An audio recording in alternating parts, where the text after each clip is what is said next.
ज्यावेळेस आपला चौसाळा मतदारसंघ बीड जिल्ह्यामध्ये पुनर्रचना झाली आणि माजलगाव मतदारसंघ ज्यावेळेस 2009ला आपण निवडणूक या मतदारसंघाचं उमेदवार म्हणून प्रकाशदादा सोळंके प्रथम 9ला आले, त्यावेळेस ते चांगल्या मताने निवडून झाले आणि आम्ही बीडचं नेतृत्व सोडून 2009ला प्रकाशदादा सोळंके यांचं नेतृत्व मान्य केलं.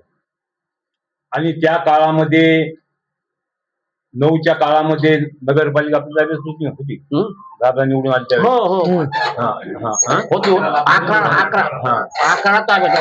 त्यावेळेस नगरपालिका धारूर ही नगरपालिका सुद्धा दादाच्या नेतृत्वाखाली लढवली आणि ती दादाच्या नेतृत्वाखाली नगरपालिका आपल्या ताब्यात आली. त्या काळामध्ये भीषण अशी पाणी टंचाई होती.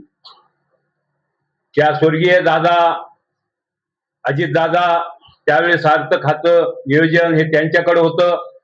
या जिल्ह्याचे पालकमंत्री म्हणून जयदत्त क्षीरसागर काम करत होते आणि त्यावेळेस 11च्या वेळेस आणि पुन्हा 13-14ला निवडणूक लागणार होत्या नगरपालिका आणि विधानसभेच्या.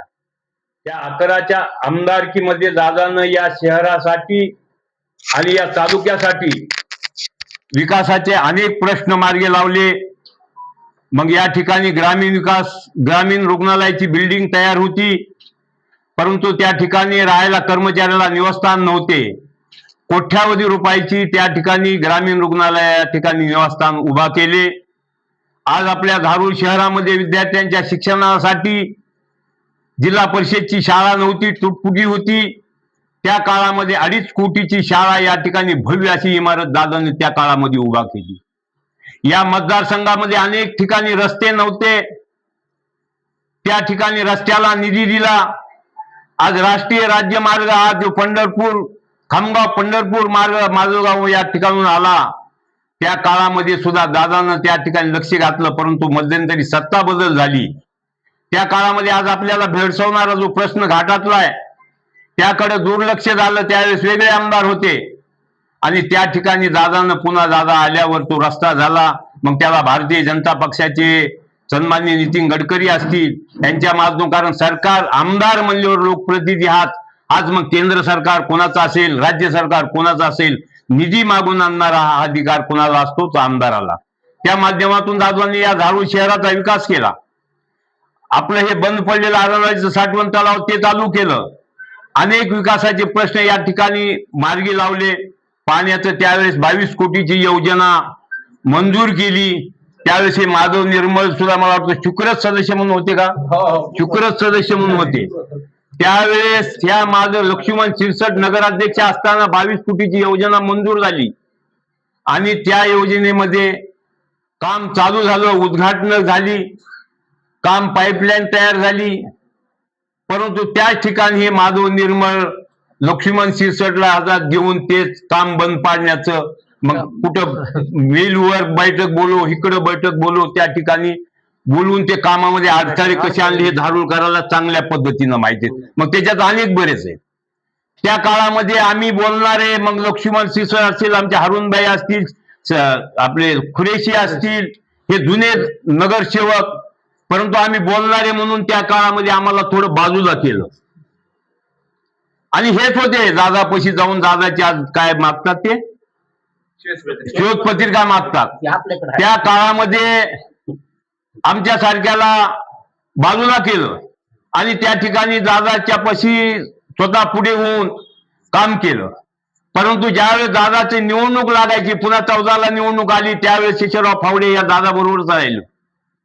परंतु तुम्ही एकाचे दोन सांगून कान भरून त्या माणसाला आम्हाला बाजूला त्यांच्यापासून काढलं आणि आज तुम्हाला स्वप्न बाळगता आमदार होण्याचे. माधव निर्मळला एक वेळेस उमेदवारी बळच भांडून प्रकाश दादानं माझ्याकडून घेतली. जयदत्त अण्णा क्षीरसागर यांना सांगून माधवरावला निर्मळ भाऊ देत नाहीत, म्हणजे भाऊ मला माहिती दादा. त्यावेळेस उमेदवारी मिळत नव्हती. त्यावेळेस प्रकाश दादानं भांडून उमेदवारी माधव निर्मळला घेतली. मग त्यावेळेस पप्पू शिंगारे असतील, लक्ष्मण शिरसट असतील, यांच्या हातापाया पडून माधव निर्मळ कसा तरी छोट्या मोठ्या मतानं निवडून आला. त्यांच्या मतावर पप्पू आईचं. आणि तुम्ही स्वप्न पहा, जरूर पहा. तुम्ही मोठे झालात, जरूर पहा. त्यांच्या वडिलांबरोबर मी 20-25 वर्ष काम केलं. ते लहान होते, आमचं त्यावेळेस बघायचे, अण्णा अण्णा काय करते हे बघायचे. पुन्हा गरीब अशा बबन फुन्यासारख्या माणसाला नगराध्यक्ष या झारूचा शहराचा मान दिला. त्यावेळेस तुम्ही काय दिले? यमुनाबाई गायके धनगर समाजाच्या बाईला या ठिकाणी नगराध्यक्ष पदाचा मान दिला. माझ्यावर आयुष आणला असता सुद्धा मी यमुनाबाई गायकेला नगराध्यक्ष केलं. आणि त्यावेळेस तुम्हाला साधा त्या बाईला आबा गायके आणखी आहे, बबन फुन्ने आहे, तुम्ही त्यांचा कारभार दप्तर तुमच्या स्वतःच्या घरामध्ये दुकानामध्ये आणून ठेवण्याचं काम तुम्ही केलं. त्या गरीब नगराध्यक्षाला मग लक्ष्मण असेल, फुन्ने असेल, गायकेबाई असेल, त्यांना काम न करू द्यायचं. तुम्ही मोठे कशाचे? तुम्ही लोकाला भिकारी मानता, तुम्ही मुलकाचे भिकारी आहेत. पत्रिका आमच्याकडे आहे. ज्यावेळेस तुम्ही आज जागाला उत्तर देता, जागानं ही जागा हडप केली, जागानं ती हडप केली, ते आमदार आहे, ते माजलगाव मतदारसंघातील माजलगाव शहरातील लोक पाहतील. परंतु या धारूचा इतिहास जर काढला, आज ज्या ठिकाणी तुम्ही उद्योगधंदे उभे केले, ती ढगेची जागा, ती वाघमारेची जागा, ती देशपांडेची जागा कशी तुम्ही आज म्हणले कालच्या तुमच्या पत्रकार परिषदेमध्ये की माझ्या वडिलांना आणि आम्ही कमवलेल्या याच्यावर आम्ही उद्योग टाकले. आज वाघमारे मेला, वाघमारे देशासाठी लागला, ती दारूची बाटली पाजून नंबर त्या ठिकाणी केला. ढग्याचा नंबर ज्या ठिकाणी आतूनचा प्लॅन्ट उभा आहे, देशपांडेची जमीन आज त्या ठिकाणी प्लॅन्ट उभा आहे, हे तुम्ही कोणत्या पद्धतीने केले? आज त्या प्लॅन्टला जाणाऱ्या एका मठाची जागा तुम्ही घेतली, गिरी नावाच्या. ती जागा विकता येत नाही, घेता येत नाही. त्या ठिकाणी एमएससीचा प्लॅन्ट तुम्ही त्या ठिकाणी बनवला. जागाच्या बरोबर कशाला? कारण तुम्ही गेली 5-10 वर्ष, 25 वर्ष तुमच्या वडिलाबरोबर आम्ही 12-12, 1-1 वाजतो बसायचो. तुम्हाला पैशाचा माज आला, जातीचा माज. तुम्ही ओबीसी धनगर समाज आमच्याकडे नाही का? प्रवीण गायके आमच्याकडे, सगळे गायके कंपनी माझी, मी म्हणतो माझी आहे. आज ज्यावेळेस मी 85ला निवडणूक लढवली, त्यावेळेस भैया असतील, विठ्ठलराव जाधव असतील, सुमनराव डुबे असतील, लक्ष्मण शिरसाट असतील, त्यावेळेस सर्व समाजाला आम्ही घेऊन काम केलं. धनगर समाजाचे आमच्या त्या ठिकाणी शिंगारे, अंबादास शिंगाऱ्याला निवडून आणलं होतं त्या वार्डामध्ये. कुठं? धनगर वार्डामध्ये. आम्ही असे सर्व जाती धर्माचे लोक आम्ही एकत्र घेऊन काम करत होतो. तुम्हाला आता सुटलं, मराठ्यानं ओबीसीचं सर्टिफिकेट मागायला सुरू केलं, तुमच्या पोटात उडसूळ उडला. कोण लक्ष्मण हाके, कोण तो पडळकर, यांच्या नादाला लागले. तुम्हाला नगराध्यक्ष करायचं होतं, तुमच्या वडिलांना आम्हाला शब्द दिला, आम्हाला सहकार्य केलं होतं. या ठिकाणी लक्ष्मण शिरसाट आहेत, मी आहे, हारूनबाई आहेत, आम्ही शब्द दिला होता. पण तुम्हाला पैशाचा माज आला. पुन्हा हे आमदार, ज्या आमदाराबरोबर तुम्ही 15-16 वर्ष काम केलं, त्या आमदाराकडून अनेक फायदे तुम्ही घेतले. आज एवढे मोठमोठे उद्योग तुम्हाला तुमच्या ह्याच्यावर मिळतात का? त्यामध्ये प्रकाश दादाचा सुहासिंहाचा वाटा आहे. मध्ये सांगितलं, ज्या ठिकाणी कारखाना उभा करत असताना रॉ मटेरियल असेल, काही असेल, तुम्ही लाखो करोडो रुपयाची शासनाची लूट केली. अशा या योजनेमध्ये तुम्ही आज माज आल्यावर तुम्ही ज्या एवढ्या मोठ्या जे राज्याचे उपमुख्यमंत्री म्हणून आदरणीय सुंदररावजी साहेब स्वर्गीय, त्यांनी या बीड जिल्ह्यामध्ये जायकवाडी शिलपाना धरणाच्या माध्यमातून एक आगळेवेगळे असं हरित क्रांती घडवली. त्या माणसाचा पुत्र गेली 35 वर्ष आमदार म्हणून या मतदारसंघामध्ये काम करतोय. विकासमुख असं नेतृत्व. मग आपल्या जिल्ह्यामध्ये जयदत्त क्षीरसागर असतील, गोपीनाथरावजी मुंडे साहेब असतील आणि प्रकाश दादा, हे विकासमुख नेतृत्व म्हणून आपण पाहिलं जातो. अनेक प्रश्न आहेत. आज जर तुम्ही आता विचारलं, जगतापनं विचारलं की एवढं घडतंय, तुमचे कार्यकर्ते का गप्प आहेत? अहो, दादाला हे उत्तर द्यायची गरजच नाहीये. माधू निर्मळ काही नाहीये. आता माधू निर्मळनं स्वतः भावाला उभा केलं नगराध्यक्ष पदाला, 2 भावजाया दोन्हीकडे उभा केल्या, धनगरवाड्यात उभा केली. आमच्या प्रवीण गायके सारख्यानं एका गरीब कुटुंबातल्या व्यक्तीने त्या बाईचा पराभव केला. आमच्या वार्डामध्ये उभा राहिला, तिथं माझ्या एका डॉक्टर मुलीनं नाचाने तिचा पराभव केला. आणि आज तुम्ही स्वप्न, जे मत पडले, जे ओबीसी आणि मराठा कुणबीचा वाद लागला होता निवडणुकीच्या काळात, आणि त्याचा फायदा म्हणून ज्या पद्धतीनं मराठा समाजानं म्हणून जगताप असतील, प्रकाश दादा असतील, रमेशराव अडसकर असतील, यांना मतं टाकली.